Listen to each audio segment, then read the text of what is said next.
Baik, nah saudara kita lanjutkan ke segmen berikutnya. Saat ini kita akan menjumpai Bapak Wakil Wali Kota Denpasar, Bapak Agus Arya Wibowo. Om Swastiastu Pak Wakil. Om Swastiastu, Sehat Mas selalu Bambang. ya Pak? Sehat. Wah, luar biasa. Asal Terima pada kasih sehat. Matur Suksma untuk Siap. waktunya ini. Memang luar biasa kepadatan dari Bapak Wakil. Tapi berkenan dari Kompas TV untuk mewawancarai dan memberikan mungkin klarifikasi penjelasan kepada masyarakat. Pak Wakil, ini kan terkait dengan sampah. Ya.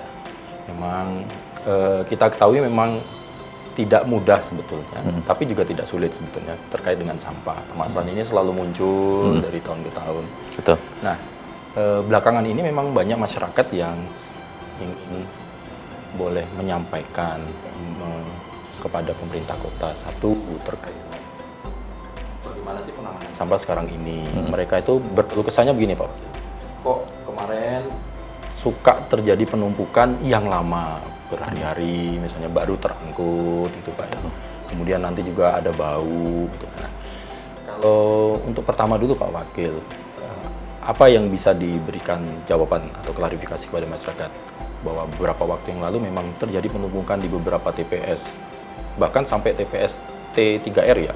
TPST ya? TPS 3R juga. Ya, itu juga. Penumpukan. Nah, itu apa sesungguhnya yang terjadi Pak Wakil? Apa yang bisa diberikan informasi kepada masyarakat? Oke. Mungkin Mas Bambang, saya atas nama pemerintah Kota Denpasar kepada masyarakat Kota Denpasar saya sampaikan bahwa penyampaian mohon maaf yang sebesar-besarnya karena memang penanganan sampah yang kami lakukan di Kota Denpasar ini masih mengalami hambatan-hambatan atau kendala-kendala yang cukup krusial. Yang pertama, kami sadari bahwa akhir-akhir ini sering terjadi penumpukan sampah yang di depo-depo sampah dan juga di TPS 3R. Kenapa terjadi tumpukan sampah? Nah, ini yang perlu kami sampaikan secara gamblang kepada masyarakat Kota Denpasar bahwa kondisi yang menyebabkan tumpukan sampah itu tidak terlepas dari kondisi cuaca yang terjadi. Karena sekarang sedang musim hujan, nah itu hujan sering turun di TPA Suwung. Nah kemudian yang perlu kita ketahui bahwa TPA Suwung itu sekarang sudah kondisinya seperti gunungan sampah. Yang mana saat akses pembuangan sampah ke tempat titik pembuangan TPA Suwung itu hanya bisa dilalui oleh satu kendaraan truk saja. Aksesnya. Nah itu sudah naik dia. Kemudian alat yang ada di sana itu juga sering mengalami kendala. Dalam artian alat-alat yang kita gunakan di sana itu sering mengalami kendala. Kadang dia terjerembab masuk ke gunungan sampah itu. Kemudian yang kedua rantai rodanya itu sering putus. Karena frekuensi kegiatan penguraian sampah itu terlalu full dia. Baik. Kemudian kalau sekarang bagaimana Pak? Sekarang kami sudah selalu atensi kaitan dengan kendala yang kita hadapi di TPA Suwung itu. Akses jalan kita coba untuk bisa dilalui oleh minimal 2 truk. Kemudian titik pembuangan kita bisa pindahkan ke tidak hanya satu titik pembuangan. Kemudian akses drainase yang kita bangun di atas gunungan sampah itu, karena kalau kita tidak buat drainase, itu akan turun hujan, jalan yang dilalui oleh truk itu akan tergenang oleh air. Kemudian menghambat juga. Kadang truk sampah kita kalau bahasa Balinya tenggelam atau nyilem dia di sana. Nah oleh karena itu sekarang sudah mulai kita pelan-pelan urai. Nah Sungkare alhamdulillah sekarang sudah mulai bisa berkurang gunungan atau tumpukan sampah di depo-depo di dalam kota ini. Mungkin itu Mas Bambang. Baik, Pak. Ini mudah-mudahan bisa dimengerti dan dipahami oleh masyarakat ya Pak Wakil ya. Dan tentunya ini sudah mulai terurai. Betul. Sudah diketahuan titik celah permasalahannya adalah pendistribusian itu. Nah, kalau balik lagi Pak Wakil terkait dengan TPA Suwung ini. Betul. Kan kita punya kabar bahwa TPA Suwung ini akan dihentikan operasionalnya dalam pengertian tidak lagi menerima sampah. Kemudian kita juga dapat informasi bahwa pemerintah kota juga sudah menyediakan TPS 3 tempat nih. Nah, kalau kita boleh tahu, sebetulnya kapan Pak TPA nih? Kita sudah pernah dengar waktu itu bulan November, katanya Desember, dari Maret nyabil. Nah, masyarakatnya bertanya dan ya kita mau tanya itu dulu Pak. Sebetulnya bagaimana nih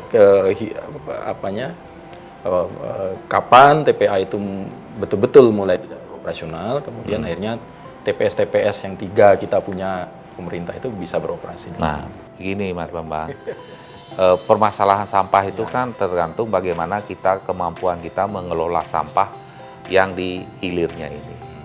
Hilirnya itu adalah di TPA.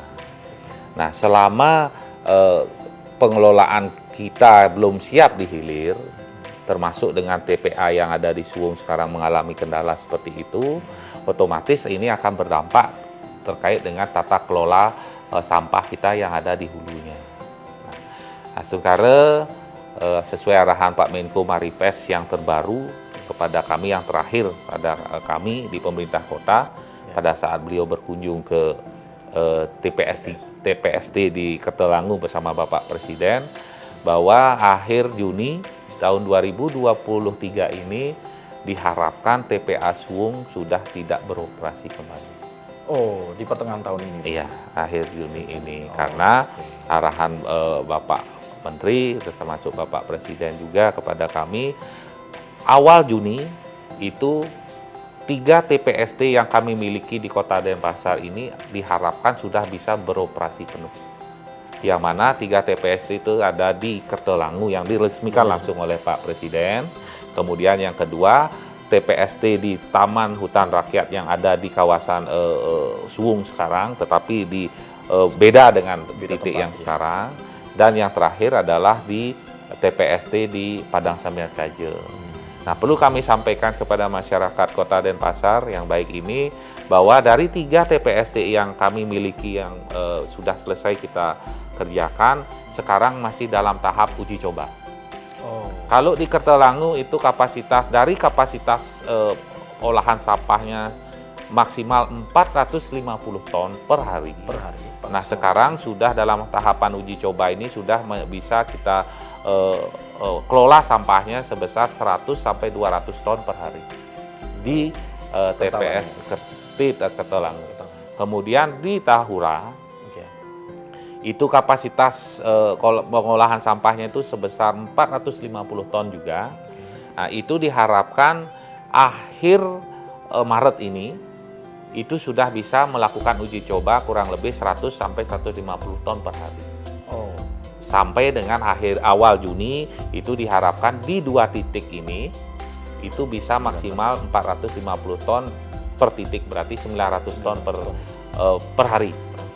Di Padang Sambian Kaje, karena itu ada TPST-nya letaknya ada di perumahan masyarakat, itu sistem pengolahan sampahnya itu agak berbeda dengan di 2 TPST ini. Oh gitu. Nah, begitu. Itu yang harus diketahui juga oleh masyarakat, bahwa untuk di TPST Padang Sambian Kaje, itu sampah yang akan diolah adalah lebih besar atau lebih banyak bersifat ranting, batang, kayu, dan seterusnya. Bukan sampah basah. Nah, sehingga di sana akan menghasilkan wood pellet, yang mana nanti wood pellet itu akan digunakan sebagai bahan bakar dari 2 TPST yang besar ini. Nah, itu. Nah, oleh karena itu mohon dukungan. Maaf Pak Bagel. Kapasitasnya berapa yang di Padang Sambian Kaje itu kapasitasnya 120 ton per hari. 120 ton per hari. Artinya total kapasitas 3 TPST ini adalah 1050 ton per hari. 1020, mohon maaf. 1020 ton per hari. Nah, dengan kapasitas atau volume sampah yang di Denpasar yang dihasilkan oleh masyarakat Kota Denpasar itu rata-rata perharinya yaitu 866 ton per hari. Artinya ada spare. Ada spare lagi hampir 170 ton sampai 200 ton per hari. Baik. Jadi kalau sampai Juni nanti, sekarang ini kan jalan sampai 150 ton per hari. Ya, masa uji coba. Nanti sampai Juni sudah sampai bisa 400, Pak? 450 ton. Sudah bisa 450 ton. 450 berarti ton. Kalau nanti TPA Suwung itu dinonaktifkan, berarti 3 TPS TPS ini sudah bisa mengakomodir tadi. Betul. Bahkan ada spek kelebihan dari betul. rata-rata ya Pak Wakil Betul, ya. betul. Wah, Tapi begini Ya, Mas Bambang, kami atas nama pemerintah juga berharap kita diberikan ruang untuk di TPA Suwung yang sekarang rencananya ditutup itu, kan rencananya akan diuruk dan dijadikan taman, pohon, dia akan ditanam pohon-pohonan seperti yang di sisi baratnya. Tapi kami juga berharap dari pemerintah Kota Denpasar diberikan ruang atau space nanti ke depan, jikalau mohon maaf tanda kutip, kita kan tidak tahu ada terjadi force majeure, terjadi kerusakan mesin di salah satu TPST ini.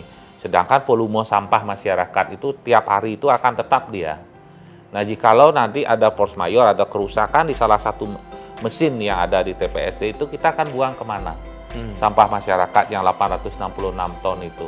Nah, itu kami juga berharap nanti pemerintah kota diberikan ruang di sana jikalau terjadi force majeure. Nah, nanti kita bisa antisipasi alternatif terakhirnya kita buang di sana sampai dengan perbaikan alat-alat atau mesin yang terjadi kerusakan di salah satu TPST ini. Nah, kita tidak tahu juga kan, kita tidak namanya mesin ya. Namanya mesin juga. Kalau ada error-error ya. Errornya Tapi itu. paling tidak itu sudah dipikirkan. Betul. Gitu kan. Apabila ada kendala begini, masih ada alternatif. Betul. Plan B-nya gitu. Dan itu alternatif itu bersifat sementara sampai dengan mesin ini atau alat ini bisa kita perbaiki. Baik, kita lanjutkan Pak Wakil. Kita Siap. masih ada satu segmen lagi terkait dengan sampah ini. Saudara jangan kemana-mana, kita lanjutkan Sapa Redaksi On Location setelah yang satu ini.